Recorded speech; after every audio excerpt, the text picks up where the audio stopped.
بسم اللہ الرحمن الرحیم۔ السلام علیکم۔ علم کی بات دیکھنے والوں کو راؤ قمر رضوان نئی ویڈیو میں خوش آمدید کہتا ہے۔ دوستو، نبی کریم صلی اللہ علیہ وآلہ وسلم کے ولادت بذات خود ہی ایک معجزہ تھی، اور وجہ یہ ہے کہ آپ صلی اللہ علیہ وآلہ وسلم کی ولادت کے وقت بہت سے معجزات اور واقعات ایسے پیش آئے کہ جن کا تذکرہ ضروری اور اہم ہے، اور ہر مسلمان کو ان واقعات اور معجزات کا علم ہونا چاہیے۔ مستند روایات کی روشنی میں چند روایات آپ کی سماعتوں کی نظر کرتے ہیں۔ حضرت ابن عباس رضی اللہ تعالی عنہ کہتے ہیں، حضور نبی کریم صلی اللہ علیہ وآلہ وسلم اس دنیا میں تشریف لائے تو آپ کی آنول نال یعنی ناف کٹی ہوئی تھی، حالانکہ آنول نال کو بچے پیدا ہونے کے بعد دائیا کاٹتی ہے، اور آپ ختنہ شدہ پیدا ہوئے۔ حضرت عبد المطلب یہ دیکھ کر بے حد حیران ہوئے اور خوش بھی۔ وہ کہا کرتے تھے، میرا بیٹا نرالی شان کا ہوگا۔ آپ صلی اللہ علیہ وآلہ وسلم کی پیدائش سے پہلے مکہ کے لوگ خشک سالی اور قحط کا شکار تھے، لیکن جو ہی آپ کے دنیا میں تشریف لانے کا وقت قریب آیا، بارشیں شروع ہو گئیں، خشک سالی دور ہو گئی، درخت ہرے بھرے ہو گئے اور پھلوں سے لد گئے، زمین پر سبزہ ہی سبزہ نظر آنے لگا۔ پیدائش کے وقت آپ اپنے ہاتھوں پر جھکے ہوئے تھے، سر آسمان کی طرف تھا۔ ایک روایت کے الفاظ یہ ہیں کہ گھٹنوں کے بل جھکے ہوئے تھے، مطلب یہ کہ سجدے کی سی حالت میں تھے۔ آپ کی مٹھی بند تھی اور شہادت کی انگلی اٹھی ہوئی تھی، جیسا کہ ہم نماز میں اٹھاتے ہیں۔ حضور اکرم صلی اللہ علیہ وآلہ وسلم فرماتے ہیں، جب میری والدہ نے مجھے جنم دیا تو ان سے ایک نور نکلا، اس نور سے شام کے محلات جگمگا اٹھے۔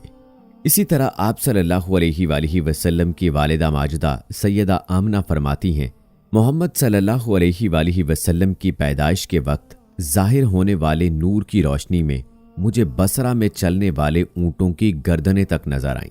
دوستو، نبی کریم صلی اللہ علیہ وآلہ وسلم وہ چاند ہیں جو پہلے دن سے آج تک اور روز محشر تک غروب نہ ہوگا، جس کی چمک کو کبھی بھی اندیشہ زوال نہیں۔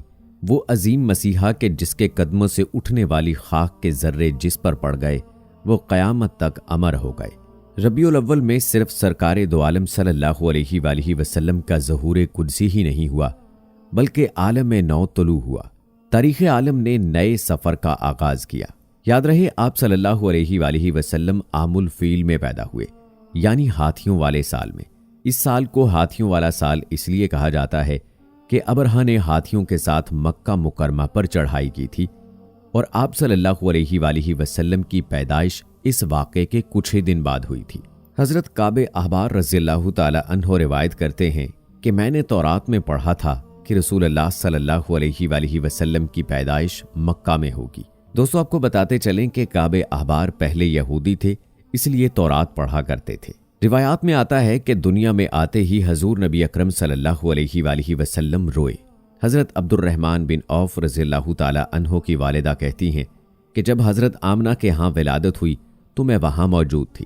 آپ صلی اللہ علیہ وآلہ وسلم میرے ہاتھوں میں آئے۔ یہ غالباً دایا تھی، ان کا نام شفا تھا۔ فرماتی ہیں، جب آپ میرے ہاتھوں میں آئے تو روئے۔ آپ کے دادا حضرت عبد المطلب کو آپ کی ولادت کی اطلاع دی گئی۔ وہ اس وقت خانہ کعبہ کا طواف کر رہے تھے۔ اطلاع ملنے پر گھر آئے، بچے کو گود میں لیا۔ اس وقت آپ کی والدہ نے ان سے کہا، یہ بچہ عجیب ہے، سجدے کی حالت میں پیدا ہوا ہے، یعنی پیدا ہوتے ہی اس نے پہلے سجدہ کیا، پھر سجدے سے سر اٹھا کر انگلی آسمان کی طرف اٹھائی۔ دوستو، کہتے ہیں کہ حضرت عبد المطلب نے آپ کو دیکھا، اس کے بعد آپ کو کعبہ میں لے آئے، آپ کو گود میں لیے رہے اور طواف کرتے رہے، پھر واپس لا کر حضرت آمنہ رضی اللہ تعالی عنہا کو دیا۔ آپ کو عرب کے دستور کے مطابق ایک برتن سے ڈھانپا گیا، لیکن وہ برتن ٹوٹ کر آپ کے اوپر سے ہٹ گیا۔ سبحان اللہ! اس وقت آپ اپنا انگوٹھا چوستے نظر آئے۔ دوستو، کہتے ہیں کہ اس موقع پر شیطان بری طرح چیخا۔ تفسیر ابن مخلد میں ہے کہ شیطان صرف 4 مرتبہ چیخا۔ پہلی بار اس وقت جب اللہ تعالیٰ نے اسے ملعون ٹھہرایا، دوسری بار اس وقت جب اسے زمین پر اتارا گیا، تیسری بار اس وقت چیخا جب حضرت صلی اللہ علیہ وآلہ وسلم کی پیدائش ہوئی، اور چوتھی مرتبہ اس وقت جب نبی اکرم صلی اللہ علیہ وآلہ وسلم پر سورہ فاتح نازل ہوئی۔ اس موقع پر حضرت حسان بن ثابت رضی اللہ تعالی عنہ کہتے ہیں، میں 8 سال کا تھا